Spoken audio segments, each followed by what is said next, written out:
He stammers as he tries to call out to everyone with a nervous smile. He sits surrounded by several beautiful girls and wonders if this situation is really okay. The blushing girl urgently tells Sosuke to get down because things have turned bad.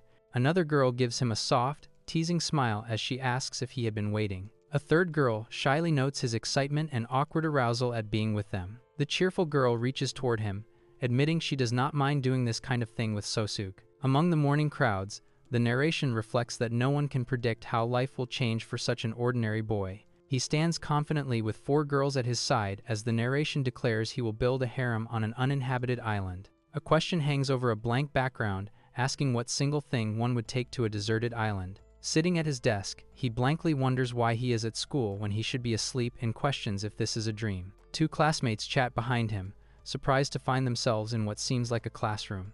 A girl at the window points outside in shock, calling for everyone to look. The view outside is nothing but white, convincing him even more that this must be a dream. Students murmur anxiously as strange sounds ripple through the classroom. He studies his familiar classmates in Class A and marvels at the vivid realism that makes the dream feel genuine. A girl lowers her gaze in thought as she slowly repeats the words, "Desert Island."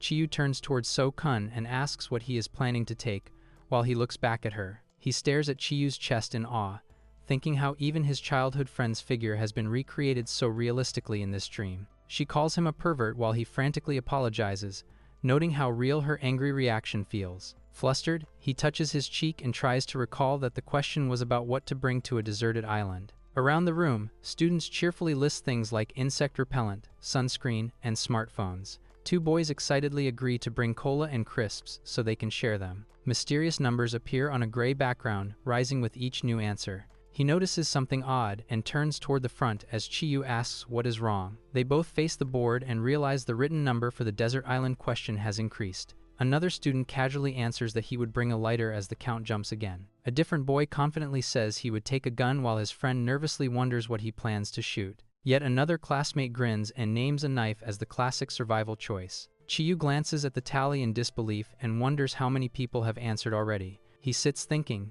then tells Chiu he has finally made up his mind. With a determined smile and clenched fist, he declares that he would take the ability to craft. Chiu watches his back and skeptically asks if such an answer is even allowed. He scratches his head, admitting he is ignoring the mood and would never say that if this were not a dream. From his seat, he reasons that, since the question never limited answers to real things, his choice should still be valid. Accepting that logic, Chiu decides she would choose healing magic for herself. He jumps up in excitement, praising her idea of picking healing magic. Chiu dramatically raises her arm, vowing to save Sukun's life, while he laughs that her imagination keeps putting him in mortal peril. Seeing her stand, he looks up in surprise as she says she also has something she wants if such answers are allowed. Kanashoko stands confidently in front of the class, her hands on her hips and her presence overwhelming. Standing behind his desk, he struggles not to stare as she approaches, and he feels his gaze drawn to her. He steels his resolve, sweat running down his cheek as he silently urges himself to act.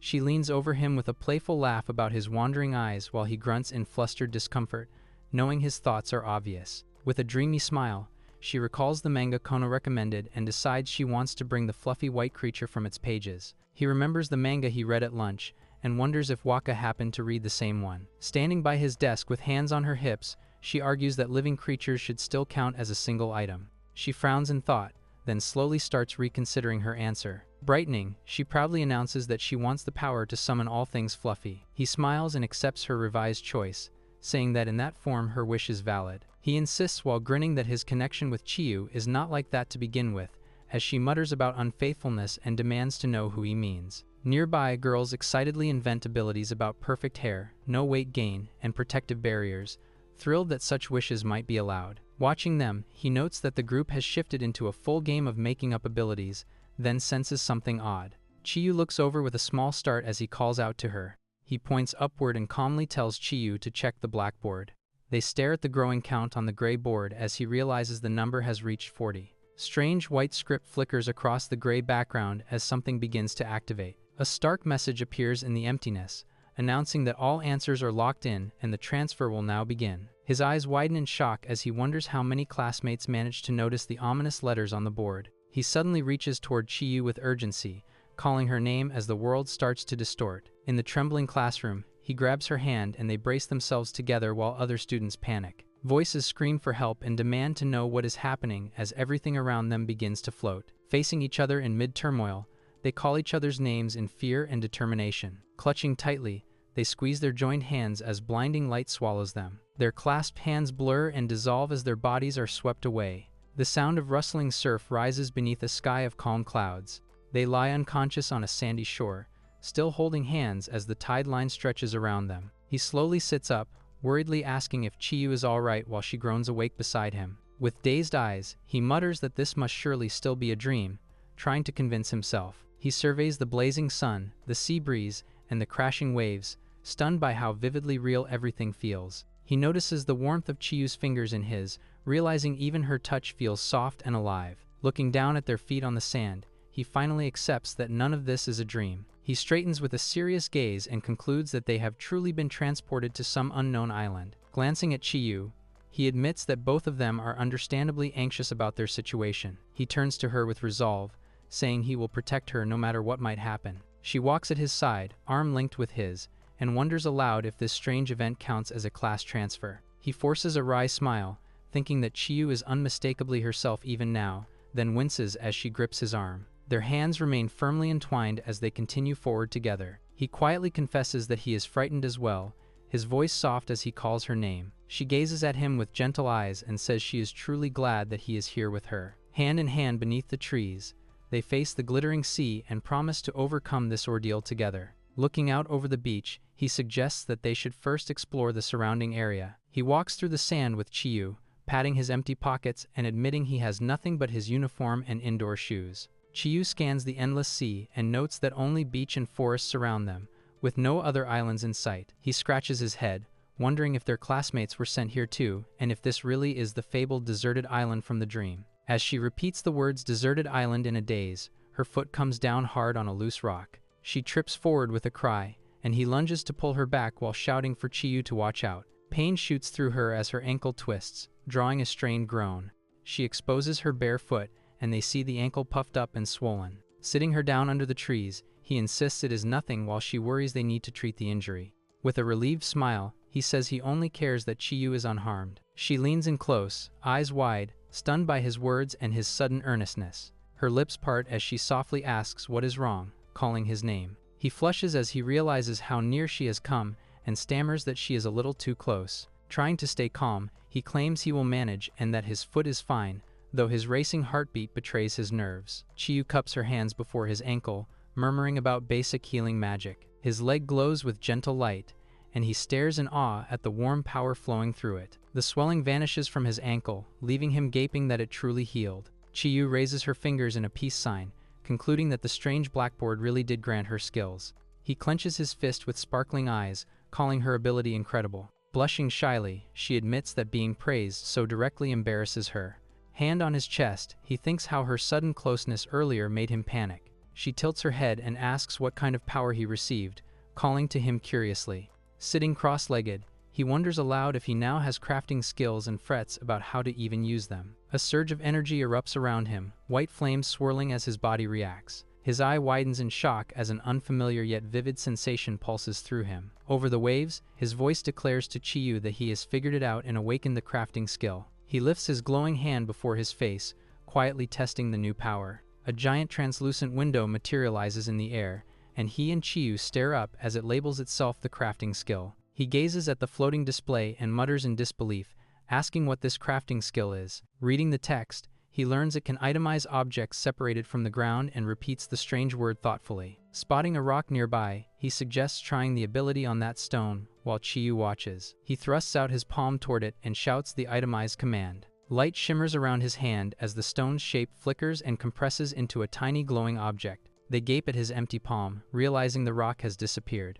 Looking at the new screen, he sees the stone listed once and understands this must be the inventory. Chiu peers from behind his shoulder, puzzled by his talk of inventory and what he is seeing. He explains with a small smile that only he can view this screen, calling it an item box known as inventory. Gesturing toward a massive boulder, he and Chiu decide to test whether something that large can fit. He presses his hand toward the huge rock again, firmly invoking itemize. They stand in silence by the unchanged boulder as nothing at all happens. Circling the stubborn rock, he realizes it is buried in the earth and reasons it cannot count as an object separated from the ground. He gazes over the waves and wonders if the seawater itself can be used. He scoops water into his palm and attempts to itemize it as it slips through his fingers. Kneeling by the shore, he studies his wet hand and explains that seawater, like the buried rocks, cannot be treated as separated if it escapes too fast. While Chiu leans in thoughtfully, holding up a shell, he proposes using it as a container instead. He grips the shell filled with seawater and invokes itemization on it. Light flares around his hand as the shell and its contents glow, leaving Chiu staring in astonishment. Beaming, he announces that it worked and that the shell has been stored in his inventory.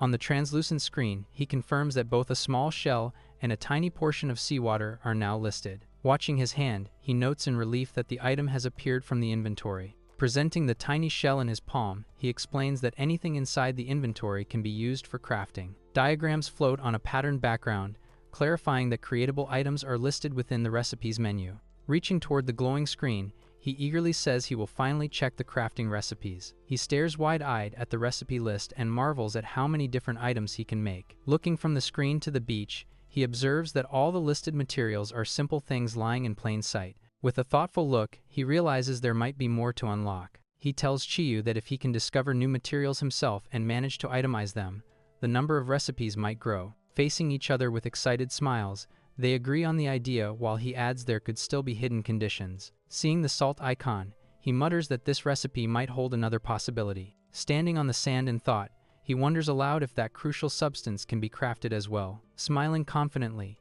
he says that if he can produce it, life on this deserted island will become far easier thanks to that vital resource. As new icons for salt and fresh water flash before her, Chiu gasps in amazement. Chiu peers at him anxiously and asks if his attempt actually worked, since she cannot see anything yet. Pointing proudly to the floating panels, he reveals that the most important survival item, drinkable water, has appeared. He opens his hand to show her crystallized salt, and she looks up with an awed cry. Scratching his head with a sheepish smile, he admits that his own power seems unimpressive next to Chiu's healing. She steps closer and insists his ability is incredibly valuable for staying alive here. Chiu puffs out her cheeks and clutches her chest, trying to hide her embarrassment as she encourages him. He brightens, laughing that she is absolutely right. Pointing at the screen, while she stands down the shore, he assures her that the crafted water is labeled safe to drink. Walking toward him, she reasons that the skill must have separated the salt from the seawater and removed other impurities as well. He recalls their chemistry lessons and mentions that, besides sodium chloride, seawater should also contain residual brine called nigari. Looking at the interface, he admits that is true but notes that nigari does not seem to appear anywhere. As she paces in front of him, she wonders if this system depends on user perception or some hidden rejection rule, while he confesses his confusion. Resting his chin on his fist, he muses that maybe everything here works in a simplified way, similar to a video game. He gestures toward a chibi illustration of Chiu as a warrior and explains that, like in games where weapons never degrade, items here might keep fixed properties. A tiny armored Chiu chops the air with a dulling sword as he explains that most games ignore wear and tear to avoid breaking immersion. From above, he tells her that omitting nigari is probably the same sort of simplification meant to keep things easy to grasp. With the crafting windows floating beside him, he adds that if every item were shown with complex chemical formulas, his brain would overload and he could never use the skill. Chiu nods in agreement, then suddenly raises her hands like claws, prompting him to ask in confusion if she is trying to imitate a crab. His eye sharpens with understanding as he concludes that, in other words, the power he received is something very special. He walks beside Chiu on the shore and reasons that his creation skill must have been tailored with Konosuke in mind, though he calls it only a guess. He turns to her with a serious look and wonders if Chiu's healing magic might follow the same personalized logic. Her gaze sharpens as she says that something has just occurred to her. Standing tall before him, she explains that when she imagined herself as a white mage, her healing magic came bundled with an extra spell. Seated on the sand, she reaches up and asks So-kun to let her see his hand. With calm focus, Chiu lifts her palm and invokes Purification. Light bursts around them as she clasps his hand and releases the purifying magic. Their fingers touch gently as his palm gleams with a spotless shine. He marvels at his clean hand while she explains that the spell sterilizes and washes wounds or chosen spots, which he finds incredibly handy. Looking down at them from above, the narration notes that purification and healing normally differ, yet his white mage image must have linked them together just as Chiu suggested. Against a black background, he broods over the blackboard that hurled them to this strange island and forced them to survive with only one chosen power. Walking along the forest edge, he admits he wants to learn how to return to Japan, but decides survival has to come first. Chiu taps her chin and lists what they need most right now: water, food, and a place to sleep. He agrees from above and says those necessities will be handled in exactly that order. The crafting screen shows a wooden bowl recipe as he resolves to gather materials and secure those 3 essentials. She raises her arm eagerly and requests a backpack-style basket, while he smiles and says that once they craft the basic tools, they will divide their duties. A pile of branches and stones lies at their feet as he concludes these materials should suffice for the starter gear. He thrusts out his glowing hand and loudly commands the skill to craft. A stone axe and woven wooden basket appear in a flash, leaving Chiu dazzled by how amazing they look. She beams and calls his work exactly what she expected from him, while he squirms and jokes about getting the usual isekai protagonist praise. Watching his faint smile, she teases that he actually seemed pleased by the compliment. Waves roll under a bright sky as an off-screen voice urges them to get started. The new stone axe bites into a thick tree trunk with a sharp impact. Panting beside the fallen log, he notes that the tree has to be fully severed from the ground for his power to work, calling it an annoying condition. He faces the cut trunk and shouts the command to itemize it. Seeing the interface list 53 units of common wood, he exclaims in triumph that he managed it. Chiu smiles at his side and thanks him for the effort, telling him he did really well while he reacts in surprised disbelief. With a proud little clench of her fist, she says that even though he slacked at first, he gradually got the knack for it. He answers with a warm grin and realizes from her words that she had been watching him quite closely the whole time. Looking up from the path, he praises the stuffed basket in Chiu's arms and thanks her for collecting so much, while she hums in agreement. He clasps his hands eagerly and says he will now treat her with healing magic, and she flusters as she tells him to please go ahead. Showing off his battered palms with a sheepish laugh, he admits he overexerted himself because he knew he could rely on Chiu's spells. Standing before him with a bold smile, she declares that she hopes he reaches the point where he cannot live without her, while he wonders if this is really the right time for that line. She steps closer from behind and once again asks So-kun to offer his hand. Leaning in too near, she presses forward so that his hands end up against her chest, leaving him stunned and muttering that she is way too close.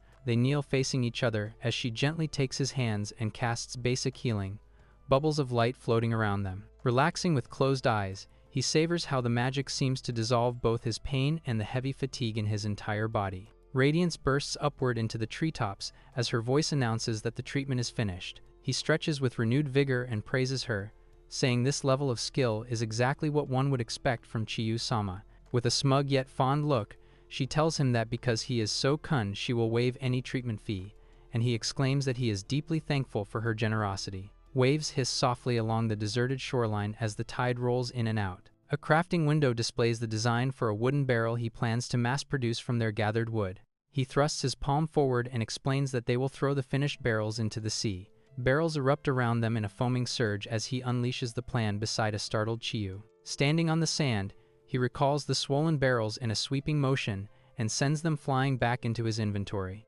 Grinning over the floating screen, he tells Chiu that by processing seawater this way, they have secured plenty of fresh water and salt. A newly crafted wooden canteen appears in his hand, rough-grained and tightly sealed. He gulps from the canteen with flushed cheeks, savoring how the water revives his exhausted body. Chiu drinks as well, eyes shining as she murmurs that the water tastes unbelievably good. Holding their canteens, they talk about how their classmates might be struggling elsewhere on the island. He frowns thoughtfully and wonders how the students who chose things like smartphones or potato chips are managing now. In a grainy memory, he recalls chatting with Wana Shoko about powers back in the classroom. That scene widens to other desks as he reflects that many students likely imagine some kind of ability, which might now be keeping them alive. Looking up at the sky, he decides there is no use worrying about conflicts or distant classmates for the moment. From the sandy path, he says the next priorities should be food and a proper place to sleep. He gazes ahead with a sober expression, noting that they have no idea how long this survival ordeal will continue. Chiu stiffens as she realizes that from now on, with only the two of them here, they will be eating and sleeping together. In her flustered fantasy, she imagines herself in a revealing outfit shyly asking So-kun if they will be sharing a bed. He jerks around, face blazing, and berates himself internally for letting his thoughts race in that direction while she tilts her head in confusion. Elsewhere in the forest, two girls race through the undergrowth atop a huge fluffy white beast. Clinging to its back, they shout to each other about finding Kuno nearby as the creature bounds forward. One of the girls grins with fierce excitement, calling for them to head out. Riding the great white animal, they lean into the wind and urge it to carry them straight to Kuno without delay.